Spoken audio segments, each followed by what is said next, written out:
Monday we have to go to school and go to work. Yeah. Rough day. Hey, good morning.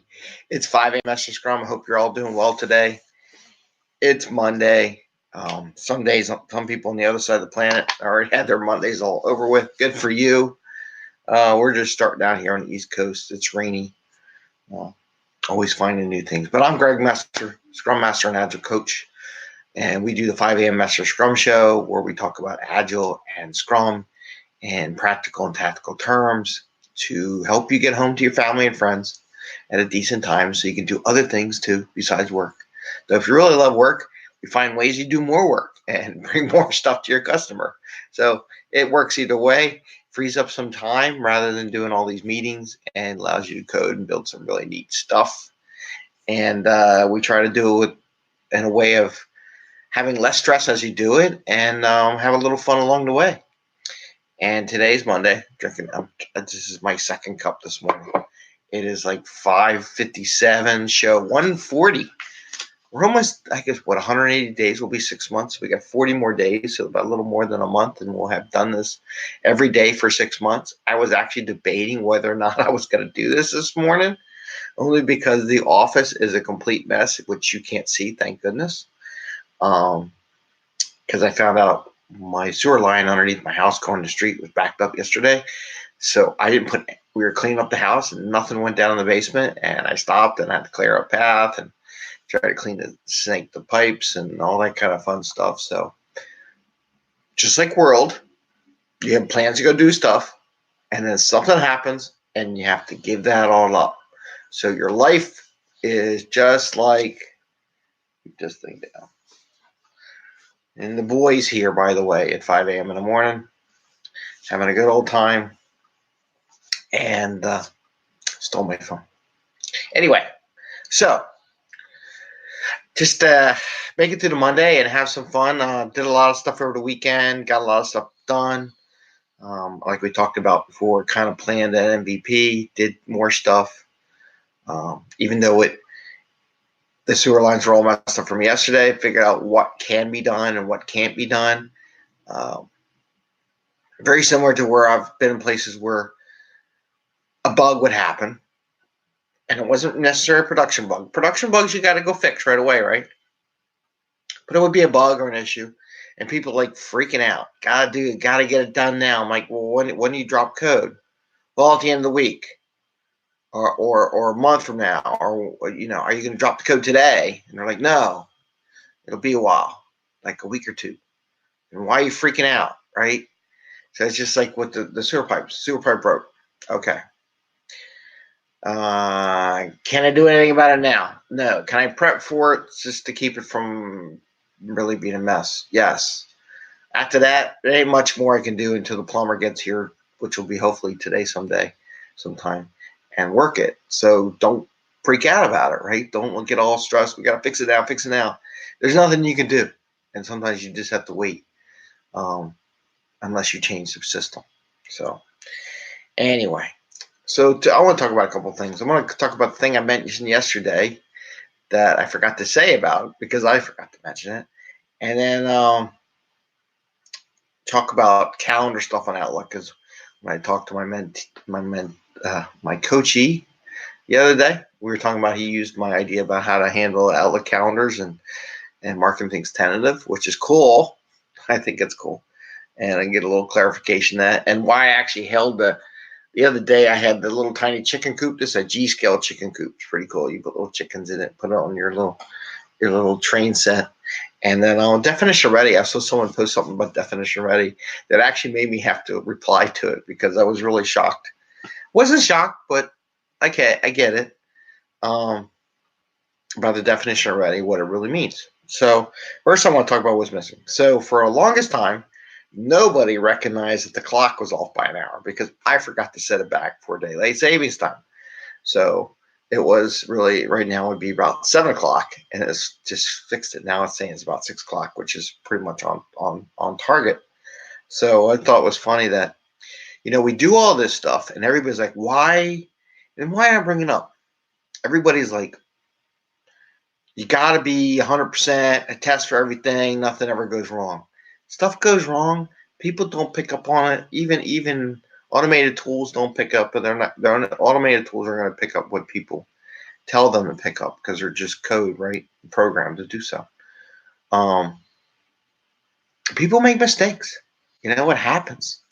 It's not a big deal. Why didn't you pick up on that code thing? Why didn't you do that? We do all these reviews. Stuff happens.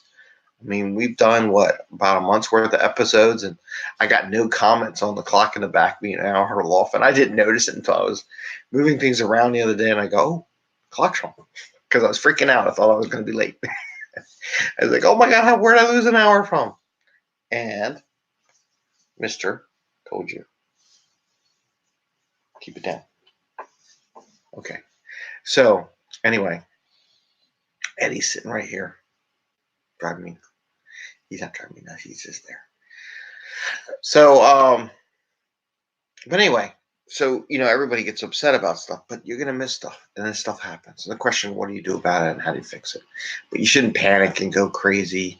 And, but what's what beauty of sprints is that you can fix it the next week or whenever your sprint cycle is, or the next day or whatever. It's okay, right? I mean, unless it's in flight safety world where you're flying a plane and something falls, or it's a mission critical or something like that, that's a different story. You got to do a lot more testing, got more levels. But most of the stuff we do, the world's not going to end. No one gets hurt. So that's probably about 99.9% of the software out there has nothing to do with people's safety. Anyway, so that was one thing I just want to mention, the clock and how no one picked it up. The other thing is talk about the calendar. And one of the things I did say when you do, one of my things about saving time is everybody gets invites for calendars. And I want to make a clarification on the calendar invites. The meetings where you get a bunch of people invited, I always mark them tentative, no matter what they are, right? For daily scrums, teams I coach, I tell the scrum master, oh, by the way, I'm going to just accept all your invites as tentative. Because one, if you ever change your invite and put a agenda or whatever, if I don't mark it tentative in the calendar, I don't get the notice. But now there's a different level, which is your boss, which we talked about. And that goes to the chicken coop, is why I brought the chicken coop up.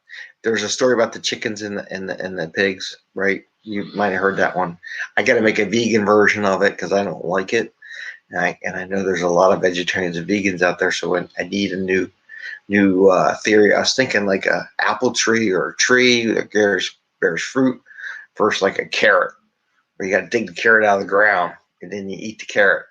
Or the apple tree just bears fruit and still lives. So there might be something there that I can use. I think I'm still working on that one.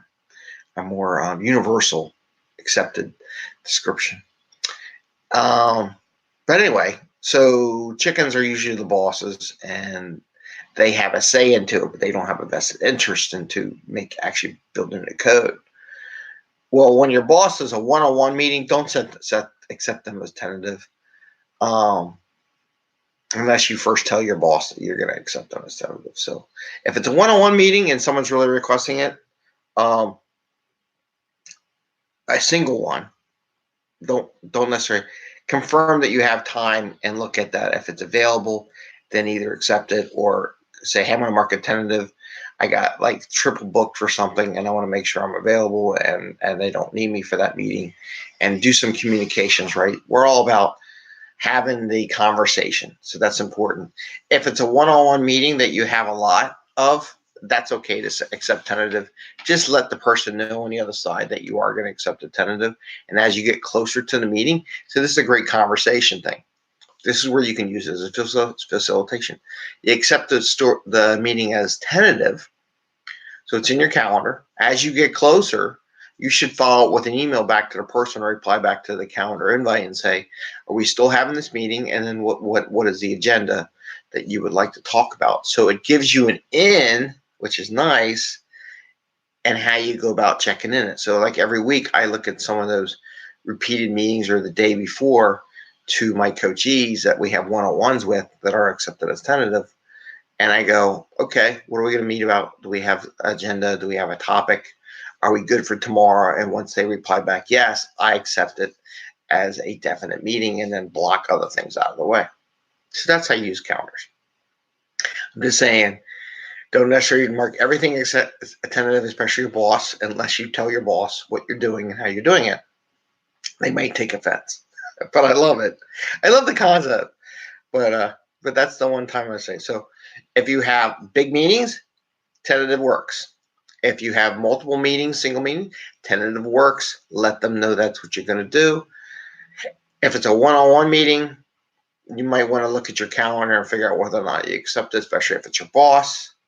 And then the other thing about these tentative meetings, you have to make part of the agreement. We did the coaching agreement. Part of it is you following up. So I'm going to mark a tentative, but I'm going to follow up with you like the day or that week to confirm that that meeting's still on and that you have an agenda. See that coaching thing going on? See, you're coaching the people on how to get their meetings ready, because I usually have them do the invites and make them send out messages and put the agenda so people are interested besides myself. Slick, isn't it? That's a nice one. Anyway, so that's the calendar thing. And the last thing I want to talk about, something I read on LinkedIn today. There was a message that went out in one group, was about definition ready and definition done. And it's kind of surprised, but not surprised, that some people didn't know the difference of it. And I think that goes to where I've been around in multiple companies, different levels of Agile and where they at as a team go, and different teams. Having that mix of background of different experiences of really good performing teams and really crappy teams, right? So it helps to have that. So definition ready. And there's multiple levels depending on the organization. You can go crazy with these definition readies and definition done. And sometimes I think it's overkill, but it depends how much oversight and compliance you have with the organization. But definition ready is really, most of them, is related to whether or not a story is ready for a dev team to do two things: to develop it and test it, right? And to actually, well, the first phase is can they size it, the story, in a refinement session, and then is it ready for development and testing? Those are like the three questions I ask when a story is ready. And the reason being is you got a product owner or business people who write a lot of the stories most of the time, and not always the dev team. Some places we're really high performing, the dev team will write stories alongside the product owner. Other places, the product owner and the VA and the business side writes the stories or the features and provide them to the team. The team needs to know, based on conversation, hey, PO, we would really like to have a wireframe of what you want, maybe some snapshots, some clearing, maybe some test data, like, hey, we got a new customer. Hey, we need sample sets of what the customer data might look like and what we'll be getting. Maybe there's some architectural dependencies that need to be fixed before the team can actually do it. When all that's addressed, then that's the definition of ready. It meets a definition of ready that allows a dev team and testers and all to size a story, one, and they might say, okay, I have enough information. I can give you a size. That way, the product owner can prioritize, and maybe we should do a session on that. Why we really size beforehand. So why do we do that and not the day of sprint planning? And how does it help the product owner and prioritizing the work? And the other thing is, from the definition of ready, like, is it ready to actually be committed to? So we may identify some stuff, and then there's a ready to be committed to for the sprint planning. The ready to commit to really comes down to dependency work that's been done prior to the team, and plus some other stuff. Like they may say, hey, the product owner might say, I have a meeting on Monday, but this is really important. I'm going to have that meeting with our customer out in the field and get some finalized nuance requirements. But you guys got an idea of what we're going to be doing, and then these are the little nuances that we're going to be building to, and I'll give that to you on Monday. So you might say, okay, we'll take it, but you got to let us have it on Monday, right? Because if you wait too long in the sprint, there won't be enough time to work, and we won't commit to that. So, but that's a definition ready. You can have a definition ready for releasing, dropping code, blah, blah, blah, all the way up down the line until the stuff gets into production. But the basic definition ready is a story ready to one, size, and then two, develop and test.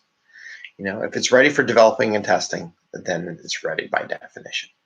So in those agreements, what the team typically likes. And the nice thing is when the teams work together enough times is why we do a lot of repetitions in the Scrum world and try to keep those time boxes smaller, because more practice the product owner, BAs, or whoever are writing stories and providing information team, and the more feedback they get from the team, hopefully we can talk a story on that one. And we're about 15 minutes. We're going to go long here.